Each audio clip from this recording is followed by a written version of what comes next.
সুনির্দিষ্ট আকারে আজকের আমি প্রোগ্রাম থেকে মাননীয় যিনি স্বরাষ্ট্রমন্ত্রী আছেন ওনার কাছে সুস্পষ্ট কিছু মেসেজ দেওয়ার চেষ্টা করব। কাজটা হলো বাংলাদেশে ধর্ষণ বন্ধ করা।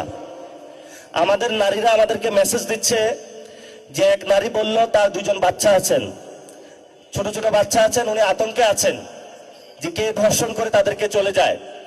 তো বাংলাদেশের আইন শৃঙ্খলার পরিস্থিতি যে অবস্থায় গিয়েছে, এটা যদি আমরা ঠিক না করতে পারি, নারীদের নিরাপত্তা না দিতে পারি, এবং যারা আমাদের বোনরা রয়েছে, ছোট ছোট বাচ্চারা রয়েছে, তাদেরকে ধর্ষণ করে চলে যায়, আমি মনে করি স্বরাষ্ট্রমন্ত্রী যিনি রয়েছেন ওনার ইমিডিয়েট যেটা কাজ, বাংলাদেশের ধর্ষণের বিরুদ্ধে শক্তভাবে দাঁড়ানো। যাদের থেকে আমাদের জন্ম হয়েছে এবং আজকে বাংলাদেশে এখানে আমরা দেখতে পাচ্ছি অনেক দলীয় গুন্ডা পান্ডা কিন্তু দলীয় শেল্টারে এই কাজগুলোতে অংশগ্রহণ করছে।